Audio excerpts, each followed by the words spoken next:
Welcome to the latest and greatest episode of Pirate Vibes. We've got a huge guest, the voice of Villanova, Matt Janis. How are you, Matt? Well, I tell you what, I wore my Seton Hall colors for you guys tonight just because I figured I was coming into enemy territory. Didn't know what to expect. You guys are two really nice guys, but you never quite know how this one's going to go. So I tried to send an olive branch out for you. Well, thank you. We'll see how it goes. We'll see how it goes because this is a big one. And as always, I'm joined by Patrick Madden. How are you? And I wore Carolina blue thinking Dave White was showing up. So I did that We don't co-host Dave White. I thought Dave White was showing up. So I wore Carolina blue to pretend to match with Dave. So we don't let David talk to guests. He's his own little private entity. We try to keep him away from people as much as possible so they'll still like us. Matt, of course, hosts Holy Nova here on the Big East Energy Network. A great listen. You need to tune in to keep tabs on Kevin Willard. Now, Kevin Willard, big news. Rothstein obviously leaked it out before the schedule release. He comes back to the Rock on December 23rd. First, before we get into all those feelings and emotions that's supposed to happen on December 23rd, how do you think the Kevin Willard era has begun at Villanova? On a scale of 1 to 10, I love to use the 1 to 10 scale.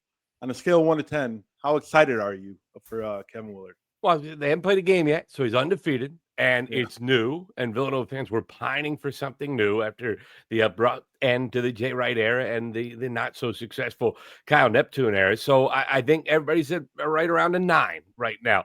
They would have liked to land a few more bodies in the transfer portal, but getting a Caden Lewis after he decommitted from Kentucky to sign on the dotted line, I think really bought him some patience. And we'll see how this year goes because there's a lot of new pieces. They got 9% of their scoring back. So people are, I think, cautiously optimistic for this season, but long-term feeling pretty good about it. So right now, 1 through 11, where are they in the Big East, in your opinion? I mean, I of the theory that 4 through 9 could literally be interchangeable at this point. You're throwing darts at the wall. I mean, I honestly am not sure what order those teams are going to come in. If you force me to say your life's on the line, what do you think? I'd pick them 5th, but I think they're going to be much better come conference season. I think non-conference portion of the schedule could be a bit of an adventure for Villanova while they're trying to get figured out how to click. I'm weighing in on Villanova in a few weeks. Villanova is an early preview on the blog, on the Big East blog, just because that's the way I'm ordering things. So I've studied their roster a little bit, and obviously I've listened to Matt and Dave talk about that roster. They did a very good episode earlier this week in talking about how all the other pieces fit in with Acadian Lewis and how Acadian Lewis fits in. I think their ceiling is pretty high. And I think anybody could finish 4 to 11 in terms of that. And I think, that Marquette is a swing team. But in terms of where Villanova fits in, I think that they have the pieces in place. Zion Stanford, obviously, is going to be a very big contributor on the wing. Devin Askew is a guy who hasn't been mentioned a lot because all the hype surrounds Lewis. Yet Devin Askew is an experienced player who did very well in all of his previous stops as a point guard. Can you rattle them off the top of your head? There were so many. I mean, the guy has literally been around the world. This is his 5th school now of college basketball. Right. Well, look, Kevin. One of the things about Kevin Willard, just quickly, without diving too much in the analysis, is that Kevin Willard, John Rothstein doesn't call him the chiropractor for nothing.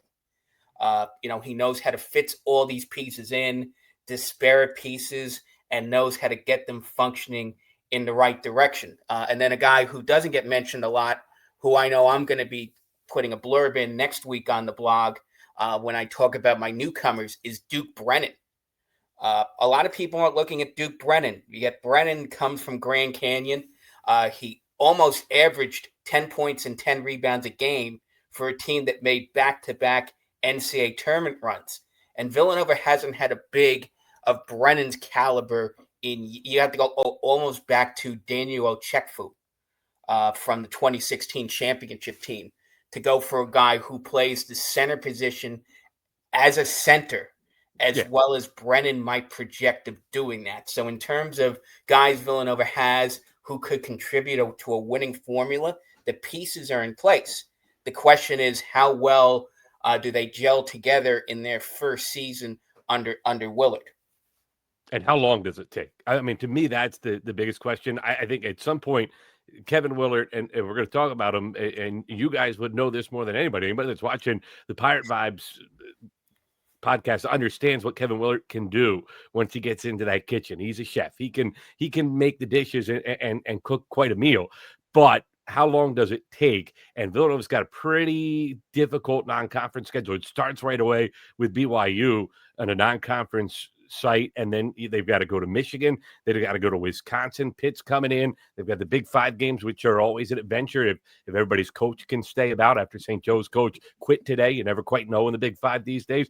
But they've got some things in front of them that will be tough while they're trying to come together. And so for me, I just think that it will be interesting to see what they are in November and December, and then how much better they are late January. I mean, every team's going to evolve and get better as the season progresses. I think Villanova has the chance for exponential growth within this season alone. So how good are they going to be on December 23rd, particularly? I think that's the circle. I know Seton Hall fans are pretty upset with playing that game on Festivus because the students won't be in session. I understand that. It is unfortunate timing, although it'll probably be a showcase TV piece for the league. But I do think it is better to get Villanova early rather than late. So to get them in December, one of the first Big East games, I think that's a pretty good spot if you're Seton Hall to welcome in your former head coach. Me and Patrick were talking off air, and actually all the kids, all the students that are there right now weren't there when Kevin Willard were there. Right. Most of them were. Not all of them. So if he like Patrick said, if he played at Maryland next year, obviously that would be an environment that you want to be part of as a fan. But I don't think I'd be invited on a Maryland podcast right now. Villanova brought in a couple of Maryland transfers, and I was looking for somebody that would come on and talk about them. And not many people have answered my emails. It's amazing how that has worked out. Well, they're a football school.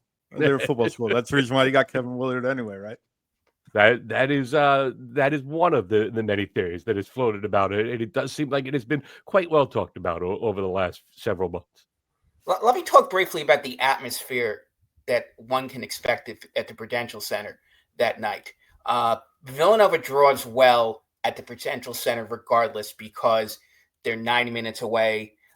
It is the second or third easiest place for a Villanova fan to see their team outside of the greater Philadelphia area. I mean, obviously, you just have to hop on the train to get into Madison Square Garden to see them play St. John's. And it's a relatively short drive down south to Washington to see them play Georgetown. So Villanova fans travel. I have been in the Prudential Center when there have been 15,000, 16,000 fans for a Seton Hall Villanova game, particularly the game in March of 2020, right before the pandemic hit, when Villanova helped to claim a piece of the regular season title because they beat Miles Powell and Seton Hall on senior night. So in terms of, and I think it's the Seton Hall fans who will be there, have a grudging respect for Kevin Willard, but I do think that there's always this idea that they resent guys who use Seton Hall as a stepping stone. I think it took a while for them to forgive. I mean, PJ Carlissimo, for example, went straight to the pros, and it took a while for Seton Hall fans to forgive him for doing that in terms of a guy who had a level of success. I think Tommy Amaker is another guy who had success at Seton Hall, coaching the last Seton Hall Sweet 16 team in 2020. And yet, how many times has Tommy Amaker shown his face and brought his team to Seton Hall to play since he ran off to Michigan? And this is 24, 25 years ago. I mean, Seton Hall doesn't play Harvard. And there might be a reason for that because I think that there is still I think Seton Hall has a capacity to forgive, but to never forget, there's a similar dynamic to, let's say, Providence, and how they react when coaches have a small level of success and parlay that, like a guy like Rick Barnes, for example. Although Rick Barnes has been welcomed back into the fold up there, I think it took a while when he left Providence for Texas. I think that was about 20 years ago. I think it took a while for him to get back into the fold. So there might be a similar dynamic between Seton Hall and Kevin Willard. Yeah, I would understand that. I think it's the way it ended too. I mean, right? I mean, Kevin Willard has got to work on his departures. They're not the cleanest. They're not the smoothest on the way out. There's no. Although what I will counter that though, Matt, is to say that people saw him leaving for Maryland a mile away. The day when Mark Turgeon resigned as Maryland coach, which was early December of 2021, there was an article. Somebody had written an article online. I forgot who it was. One of the bigger independent college writers who was doing his, let's say, wish list of Maryland candidates, and Kevin Willard was at the top of the list. So I think most of the fans looking at that season knew the only way Willard was not going to Maryland at the end of 2021-22 was that if Danny Manning, as the interim coach at Maryland, pulled off yet another miracle and got Maryland to an NCAA tournament, and that Maryland team basically quit on Danny Manning, opening the door for Willard to go from South Orange to College Park. And his name was on the list. I do think a lot of people kind of foresaw the Villanova departure coming. It was just the way it played out. And it was kind of the way he doesn't always address it. The thing about Kevin Willard that I think you guys will attest to, everybody I've talked to that he's either a Seton Hall fan or covered Seton Hall will talk about how Willard is relatively honest. I mean, he can speak out of both sides of his mouth, but if you really pay attention to what he's saying, you're going to get the truth out of Kevin Willard. And I think that in many ways has kind of hurt him in these departure scenarios because he doesn't want to pull a Nick Saban. He doesn't want to say, I'm not going there. I'm not taking the Alabama job and then wind up on the Alabama sidelines three weeks later. He is a little bit more, plays coy, kind of gives you the breadcrumbs. But the one thing you just said that really surprised me, you guys were mad at PJ? Really? PJ Carlisto? That surprises me. I didn't realize that. He ruined my senior year. I was 12, so it wasn't me. He ruined my senior year, to be honest. We had run off, when was it, 4 straight NCAA tournament bids? Yeah, and then thanks to who? And then Harry DeHare. Well, Terry, yeah, but the point is, he runs PJ off. might have had something to do with it, guys. I get it, but the point is, the only time they don't Danny Hurley. The only one they don't make the tournament is my senior year. That's enough. I think it was sort of look, again, you don't say no to the type of money he got offered. I think on the one hand, everyone understood that. On the other hand, there is a parallel to a little bit of a parallel to Ed Cooley, which is that, Seton Hall made him. So maybe he owes himself, but it is what it is. I mean, again, he spent so much time in the NBA that people forgot the bad feelings that they had when he left for Portland and how he left Seton Hall in the lurch in the spring of 1994. Well, I think it's kind of the same thing with Kevin Willard too, because it has been a little bit of a struggle. Now, some of that is because college sports has changed so much since he departed, but it has been some rough sledding, and you kind of understand. Well, Kevin Willard did a heck of a job at Seton Hall. He really did. Would you have liked to win more games in March? Certainly, with the pieces that Seton Hall had in place, they probably should have made at least one, if not 2 second weekend runs in the tournament. And that never materialized. And it felt like maybe he left some unfinished business there. But he did a heck of a job at that program. And I think that's one of the reasons why Villanova fans are so tantalized by what he might be able to bring to the main line, because, Seton Hall does not have the natural resources that Villanova is going to be able to put out there in terms of funding, in terms of recent history. I put, Seton Hall's long-term history it lines up decently with Villanova back in the heyday of the Big East, but recent history, they don't have quite the same selling point, obviously, that 2 national championships in the last decade can kind of put out there for Villanova. And then Villanova's got some natural recruiting grounds that they're able to take advantage of. They can go to New York, they can go to Philadelphia, and they can go to the DMV. They're right in the middle of all 3. They have the Amtrak quarterback access to all of them. They have the money in this era of college sports to kind of pay to get themselves in some doors in all of those areas. And I think that's one of the reasons why you look at what he did at Seton Hall, and then you look at the resources that Villanova is going to be able to put behind him at Villanova, and all of a sudden you're starting to think, boy, 1 + 1 could really equal 2 here, and 2 would be pretty good potentially in this scenario. Oh, one other thing, by the way, too, Patrick, you mentioned that 2020 game, the one right at the end of the regular season, that still hurts me. Villanova won it, but I had tickets to that game, and I had to travel the next day for a broadcast, and I blew it off. And that was a big mistake because I didn't get to go to another Villanova game for like a year and a half afterwards, because obviously all this stuff, I still regret not going to that game. And it just wasn't the same for so long afterwards. So I'll remember that game for the rest of my life, because that was a heck of a basketball game. Really, that was back and forth for 35 minutes before Sadiq Bey took over down the stretch. Well, this sort of pivots to a thought I had about Willard's return is, you think about all those classic Villanova Seton Hall games that basically made Kevin Willard. And you go all the way back to, let's say, 2015. Brian and I talked about the 2015 game on an earlier episode to maybe throw Josh Hart under the bus a little bit because he... that was the Villains episode, right? Yes, the Villains. Thank you. Good job, Matt. You did your homework. When he had his altercation with Angel Delgado. And Seton Hall managed to win that game and get themselves to the national rankings for a couple of weeks. The 2016 game, right before the Big East tournament, which was a back-and-forth contest. And then March of 2019, when Seton Hall was beat Villanova or not make the NCAA tournament that year. And, you attached that to all the great Gus Johnson, Miles Powell calls. So all of those moments that put Kevin Willard in a position where he could get the attention of a Maryland and then down the line Villanova came at the Prudential Center with big wins and even close losses to what was the elite program in the Big East and maybe the elite program nationally during that time period between 2015 and 2020.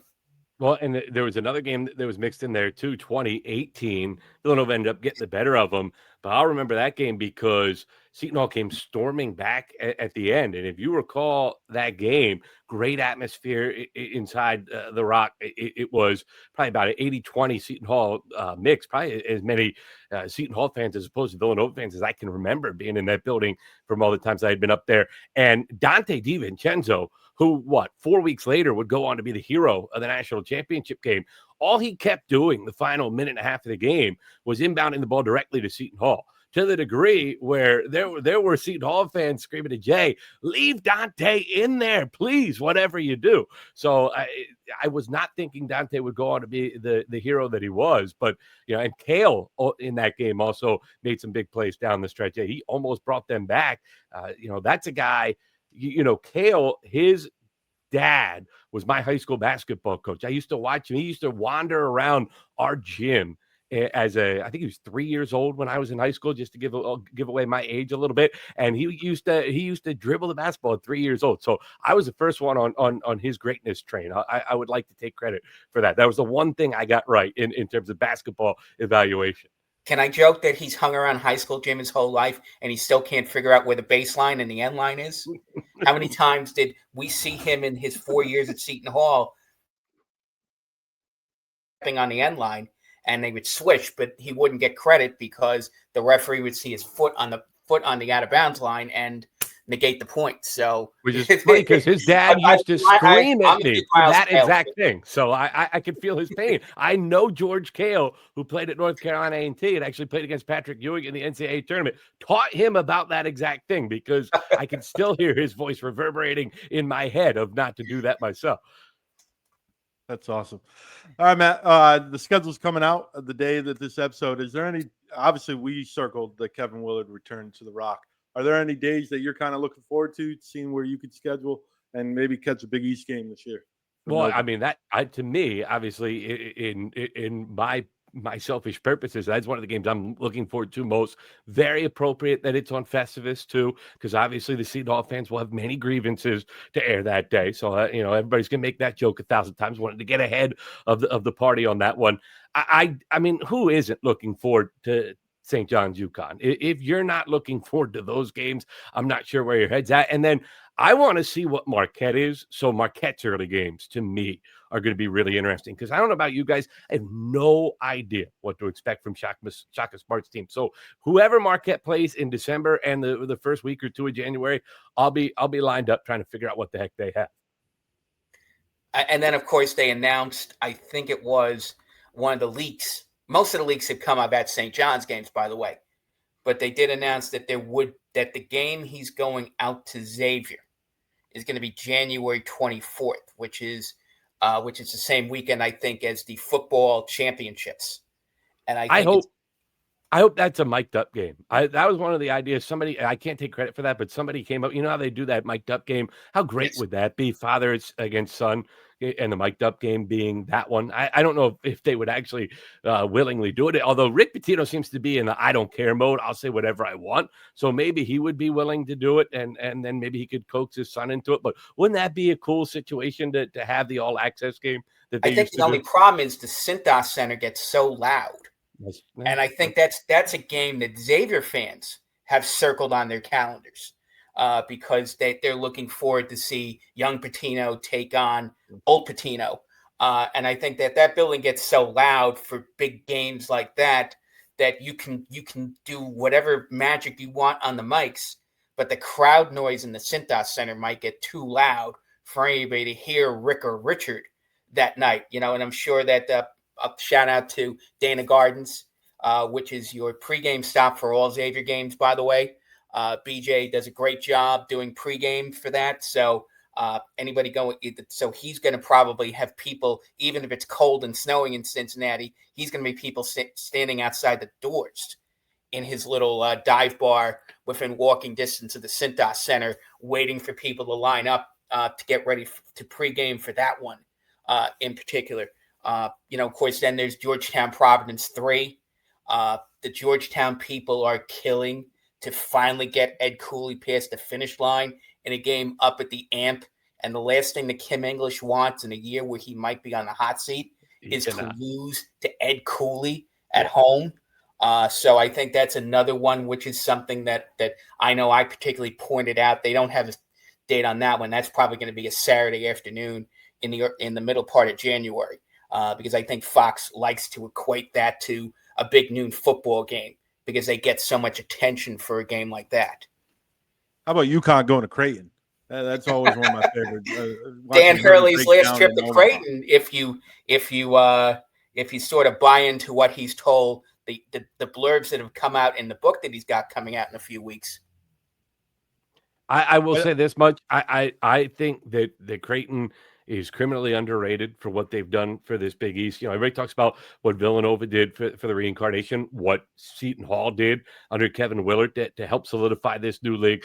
Xavier, obviously, is a 1 seed, and then UConn after they've come in to kind of to carry the bag for Georgetown falling apart and St. John's never being able to get their stuff together, Providence kind of being up and down. But to me, it was Creighton's annual presence in the top 10 to top 15 that provided the depth.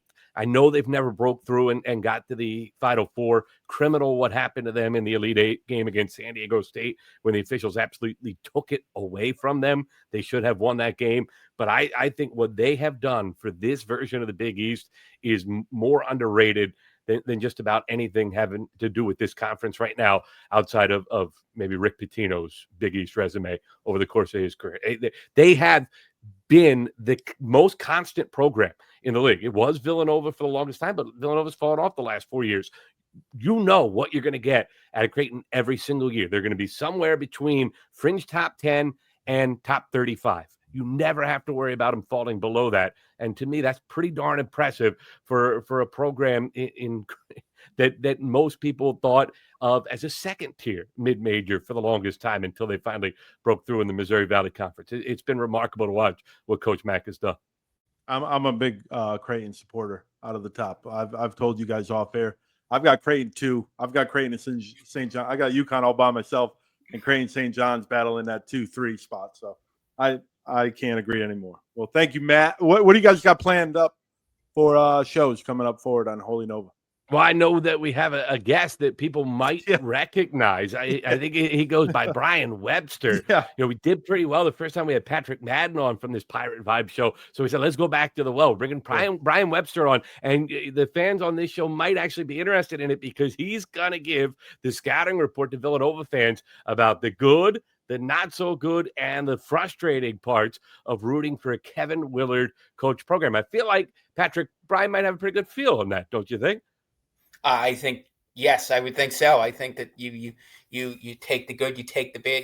That's the thing. Sometimes when you're the chiropractor, it works, and sometimes you have to go back to the chiropractor for multiple adjustments. So I know for a fact that there were nights when everything clicked with the chiropractor, and there are other nights when you're like, oh my God, I had to sit through. I'm remembering some of those games down at Finneran Pavilion. When that was my joke when Villanova hired Kevin Willard, was that how do you hire a guy who hasn't won at the Finn? The next time Kevin Willard wins a game at the Finneran Pavilion will be the first time Kevin Willard wins a game at the Finneran Pavilion. So, but that sort of is what it is. There were nights when Willard was as frustrating a coach as the nights when he is beating Villanova at the Rock, or he's winning that Big East championship at the Garden in 2016. There were the highs of the highs, and there were the lows of the lows. But I think that's just the nature of who Kevin Willard is. Fair enough. Well, thank you, Matt, Patrick, for joining. Power Vibe. Stay true, stay blue, and vibe on. Ahoy there! Tallulah!